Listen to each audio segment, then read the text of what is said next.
சூழ்நிலையில் உன் வார்த்தை வழிகாட்ட வேண்டும்.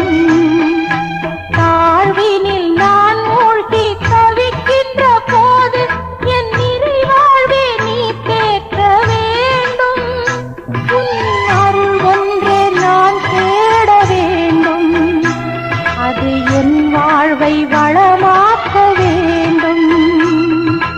பேசும்